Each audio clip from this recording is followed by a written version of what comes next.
Now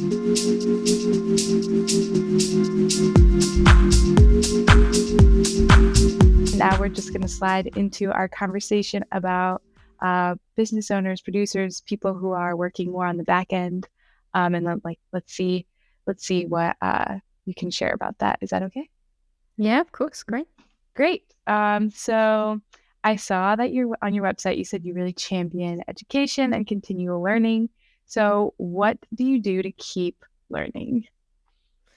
That's a great question as well. Really good questions, by the way. So what do I do to keep learning? I am involved quite a lot with universities. I love that I have really wonderful connections in the industry who like to invite me to judge at universities when they've done denim projects or help in some way in terms of education by giving an insight from my perspective or my experiences, which is one of the ways I stay connected, to be honest, because I feel like I get inspired by the students as much as I may hopefully inspire them. So that's one way of staying constantly inspired. And that's the reason why I champion education, because it's a two-way street. It's never one way ever. You get inspired as much as, like I say, you hope to be inspired. And they're always asking questions that sometimes, once you've been in an industry for so long, and I've definitely been a victim of this, you don't realize, but you've built yourself a box. And you're set by your own limitations sometimes. But when you get a student asking a bonkers question that you're like, absolutely no way, and then you're like, wait a minute, let me think about that for a second, and then the clogs start turning in your head and you're like, let's try. So my biggest challenge to myself is try never to say no, because I had a lot of no's when I was learning, and it wasn't helpful for me growing up in my education. So I love being challenged. And that's why I champion education, because it helped me. It helps me as much as it helps them. Yeah, that's good to know. And I like that even silly questions. At first, though, they may seem silly, they maybe have a grain of wisdom. Absolutely. What are some areas that you think the denim industry needs to grow into or learn more about? Yes. I think, what do we need to learn about? Do you know, the denim industry is actually really good. We are always looking at different avenues. I think there's always something going on. It's just an awareness or a passion or desire to find the answers. Right now, I think how fibres are farmed, I think is probably the biggest focus in our industry at the moment. And trying to find out from the mills that make the fabric where they're getting their cotton from can be quite challenging. I say I'm an advocate for telling people, find out where your products are from. When you go to buy them, ask where it's made. Try and find out where the fabric came from. Even as a designer, trying to ask those questions to the mills is quite difficult. So I think that's one of the areas I would like to learn to grow more in and learn about more. But innovation and technology is always moving quite fast. It's very exciting, and it does change on a weekly basis. Like what's new, what's innovating, what's changing, what new technologies coming to light that's going to change the way that we finish garments or the fibres, etc. But I think for me, it's probably the farming and the traceability in that area. Yeah, I know. I think, this is a topic we've heard, it's been around for a minute now, but it doesn't mean that just because the idea occurred that it's easy to actually, do it and complete it. So, I think every consumer should be appreciative of the work that is being done there. So how do you incorporate some sustainable practices into your consultations with your clients, and does that vary depending on how far they want to take it? Yeah, it varies quite a lot depending on who the client is, and the possibilities that they have to influence every part. Okay, so every brand does have the possibility to influence as much as they want, but it can depend depending on their budget. Mm-hmm. It does come down to money sometimes, but there's always possibilities to work around that. And with that in mind, there's always ways to be better. And I'm a big champion of that statement. I try to help them from the ground up. We look at everything possible, right from the fabric choices through to the trim choices, and then working into trends and how often we design for them, and how often we do collections, how we, what kind of branding material we put onto the garment. So really unpicking every stitch by stitch almost of the garment, and also looking in terms of construction, making sure that we've made the garment as best as possible. But like I say, it depends on the client and to what extent we can unpick. Yeah, and do you find that you often do you work with, existing, their existing structure of suppliers, or do you ever bring in, people you worked with before that have sustainability, set up in how they run things? Yeah, I have brought in people that I've worked with before. The industry is quite small. It's really lovely because it's a real community of people, and mostly like-minded individuals. It's really easy to make connections and build valuable relationships. And I'm very lucky that I have established quite a few roots in different countries and regions. So I'm able to help advise people wherever they're sourcing somewhere that they can go to make their garments, which is invaluable, actually. Yeah, yeah. No, excuse me. Okay. So, what are the first areas in a business that you look at when a client is asking for your services in regards to sustainability? Because I know that, you design, you try and forecast, you do a lot of things. So, yeah, what's kind of like the first area that you approach? I try to go from the ground up, and for the ground up for me means fabric. I look at their fabric choices, because if a client comes to me and says, I really want to be sustainable, and they're using lots of polyester in their fabrics, then you need to start from that point onwards, in my opinion. And then I look at how they're finishing their garments, how they're washing their garments as well, because that can really be a big part of directly the impact to the environment, and how sustainable they're being. And then look at the execution in terms of construction, and then trying to help them build a story as well, to be able to market what they're doing in a real connection way.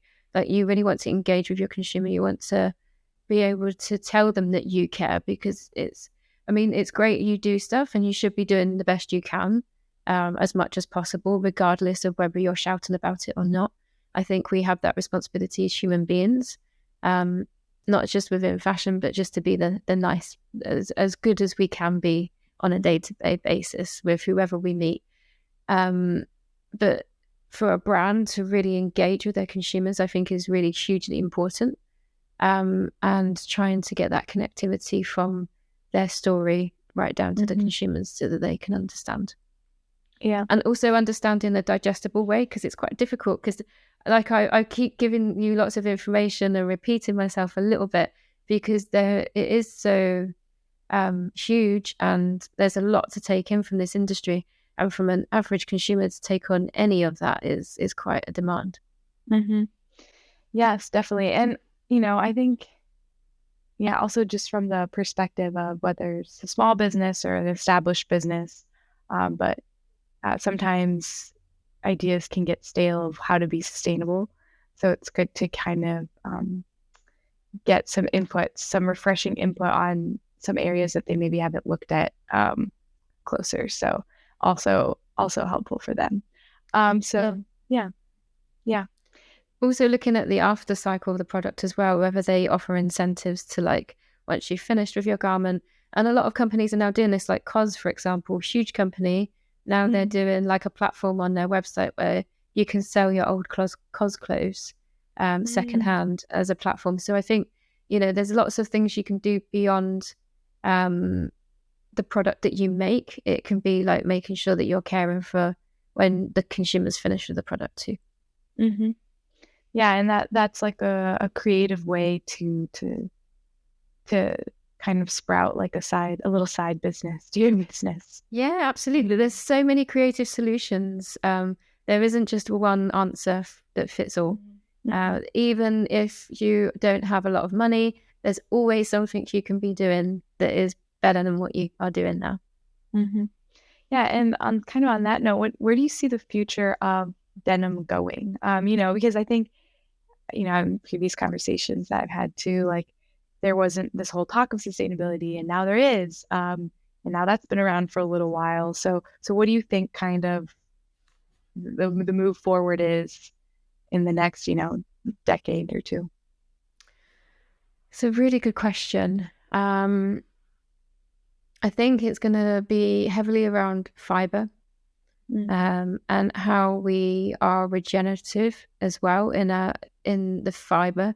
I know that a lot of mills that I've spoken to recently are looking into regenerative farming and how we can take care of the soil health in particular, which sounds bonkers yeah. when we're talking about the future of denim, talking about soil. But really looking at how we can give back when we take, Hmm. because I think that's really important. We are looking into recycling. We've done that quite a bit recently, looking into recycled fibres into denim and weaving that. Um, that was a big movement about 5-10 years ago, and we've kind of made huge steps towards that. So we are looking at how we can recycle garments post-consumer too. Hmm. I think that will also continue. That's another Hmm. future growth area for denim. And then there's also another arm, a third arm, which is technology, Hmm. which is pioneering the way that we dye denim, how we treat denim, finish the fabric, um, and also within the technology and finishing denim garments once they're made. Hmm. Things are always changing in that area. So lots of different ways that the denim industry is going to change, I think, for the future. Hmm. Yeah, I think we often talk about the tech revolution as it applies to general humanity, but it'll be interesting to see it seep into all of our businesses and forms of being. Okay, lovely. So, what is a helpful tip to a brand looking to start the sustainability practice or to develop it further? Um, Look to see what their consumers want from them and Hmm. answer their questions. Um, and be as transparent and honest as possible. Hmm. I think that's Yeah, the really quick answer to that question. yeah. Look to the consumer. um, Yeah. what what are some brands that you would like to work with, or who you think are doing something exciting or different in the denim industry? Um, do you know there's so many brands actually Mm, that are doing a good job. Um, it's really hard just to call out a few people because I think I also don't want to discredit people who are trying to be sustainable and then get bad press for not being sustainable enough.